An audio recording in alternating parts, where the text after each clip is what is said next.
Selamat datang di Keluh Kesah Reddit, di mana kalian akan mendengarkan kisah menarik dari seluruh dunia. Kali ini adalah beberapa kisah tentang malicious complaints yang singkatnya memberi pelajaran kepada seseorang yang ngeyel alias kolot. Berikut kisahnya. Cerita pertama. Buat persis seperti di foto. Sedikit cerita malicious complaints untuk kalian. Aku bekerja di Mendy's, drive-thru burger Amerika pada umumnya.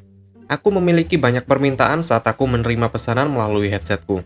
Apakah itu buat semuanya segar, tanpa garam, tanpa saus, semuanya. Dan yang aku dapatkan terlalu sering, sampai dan termasuk malam ini, buat persis seperti di foto. Cara pelanggan ini mengatakannya bagaimana dia mengawalinya dengan sedikit bisikan. Hei, lihat ini. Kepada teman-temannya, tidak memberi aku pilihan selain menemukan cara untuk mematuhinya dengan jahat. Aku hanya berkata, oh, itu akan menjadi yang sempurna. Aku merekrut teman BOH aku, Rian, untuk membantu aku dengan bagian ini. Aku menggunakan body buttonku di headset untuk berbicara dengannya secara langsung dan berkata, hei tunggu bung, harus membuat rencana. Aku mengambil gambar Rian memegang daging mentah. Gambar dia meletakkan burger, cukup bengkok agar terlihat tidak sempurna, di atas roti. Berikutnya adalah foto dia menaburkan selada parut di atas burger. Kami bahkan tidak merobek selada untuk burger. Sementara dua orang lain di latar belakang menunjuk dan terlihat seperti ini ada masalah serius. Kami mengambil gambar selama proses pengemasan, dan 6 menit kemudian kami membuka jendela kaca geser seperti tirai, hanya untuk menampilkan montase video dari 12 gambar yang diambil, disetel ke musik piano sedih iPad. OMG, bukan itu maksudku, sekarang aku akan terlambat. Saat itu pukul 10 malam, tidak tahu untuk apa dia akan terlambat, tetapi semua hal dipertimbangkan, aku pikir kami melakukannya dengan sangat baik. Cerita kedua. Kamu ingin membuat semuanya adil, aku akan menunjukkanmu keadilan. Beberapa minggu yang lalu, anak-anakku dan tetangga mereka memutuskan untuk mengadakan obral kue. Kami tinggal di daerah wisata dengan lalu lintas berjalan kaki yang tinggi, dan anak-anak melakukan penjualan. Aku memberitahu anak-anakku harus menagih mereka untuk tenaga kerja dan bahan-bahannya sehingga mereka mempelajari konsep keuntungan bersih. Tetapi sebaliknya, aku akan menyumbang untuk tujuan mereka, dan hanya untuk mengembalikan uangku, aku meminjamkan mereka untuk membuat perubahan. Aku senang melihat anak-anak menjadi wirausaha, bekerja sangat keras, dan sangat bersemangat atas kesuksesan mereka. Setelah beberapa jam, putra tetangga memutuskan dia bosan dan ingin pulang. Jadi dia memberitahu anakku, kalau kamu sudah selesai, datang dan antar setengah dari uangnya. Anakku berkata, hei, itu tidak adil. Jika kamu pergi, kamu harus membagi uangnya sekarang. Kalian harus tahu, sebagian besar penjualan mereka adalah kueku. Anak tetangga menjadi sangat kesal, tetapi anakku tetap pada senjata mereka. Mereka membagi uangnya dan anak itu pergi dengan marah.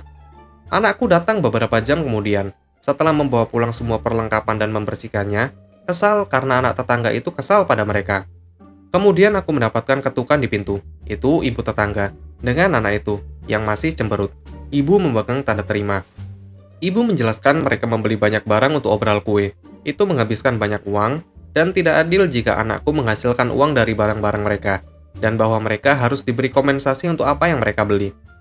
Tanda terima mencantumkan banyak barang yang langsung aku lihat tidak mereka gunakan, seperti 2 kotak sereal, ketika mereka hanya menggunakan 1, serbet yang akhirnya aku sediakan, tapi terserah. Dan tidak apa-apa kalau putranya pulang lebih awal dan meninggalkan anakku untuk membersihkan, dan tidak peduli aku telah mengaduk-aduk kue sepanjang pagi. Aku kesal mereka telah mengambil apa yang menyenangkan, hari ceria anak-anak menghasilkan uang, dan muncul di depan pintuku membuat aku terlibat dalam percakapan yang sangat canggung karena mereka menganggap anak mereka tidak mungkin salah. Jadi aku katakan, tentu saja, dan ambil kwitansiku. Aku duduk dan di depan mereka dan dengan suara keras, menghitung biaya lem dan cangkir yang digunakan. Aku menghitung biaya tepung, gula, keping coklat, vanila, dan mentega berbats cookie, dikalikan dengan jumlah bats yang dibuat. Aku memasukkan soda kue secara gratis, yang sangat murah hati. Aku bahkan mengurangi nilai cookie yang tersisa. Apakah aku menyebutkan aku membuat banyak kue? Anak tetangga harus membayar lebih dari $23. Mereka tiba-tiba menjadi sangat tenang. Aku berterima kasih kepada wanita itu karena memastikan semuanya adil, dan menawarinya sepiring kue untuk dibawa pulang. Dia menolak. Cerita ketiga. Jangan kamu membagi tip itu dengannya. Ini adalah kisahku dan teman dekatku. Aku akan memanggilnya Samantha. Kami berdua mengkoordinasikan drive-thru. Aku di radio, dan dia mengumpulkan uang. Punggung kami bersebelahan saat aku membuat minuman selama pesanan, sementara dia merapikan pesanan, dan atau mengumpulkan uang dari pelanggan. Kami adalah wajah dari Mendy's drive-thru. Kami memiliki satu pelanggan yang pesanannya aku ambil mengalami masalah saat berada di jendela.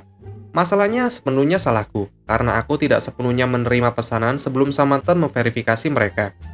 Hal ini menyebabkan banyak kebingungan, dan Samantha sangat meminta maaf kepada pelanggan, bahkan kepada aku. Ini sepenuhnya salahku, namun Samantha dimarahi oleh pelanggan ini karena menjadi orang bodoh yang ingin kehilangan pekerjaan. Rasanya sangat tidak dapat diterima. Sementara pelanggan terus cemberut kepadanya, mereka melihat aku dan memberi aku tip, dan berkata, "Jangan sampai kamu membagi tip itu dengan dia." Masukan malicious compliance. Saat aku menyerahkan tip langsung ke Samantha saat mereka pergi melihat kami. Ekspresi terbaik dan tidak terlukiskan yang pernah ada. Samantha terus mendorong untuk memberinya setidaknya 2/5 tip. Tidak mungkin, dia pantas mendapat setengahnya. Terima kasih telah menonton video ini. Kalian bisa like, komen, dan subscribe channel ini. Sampai bertemu di video selanjutnya.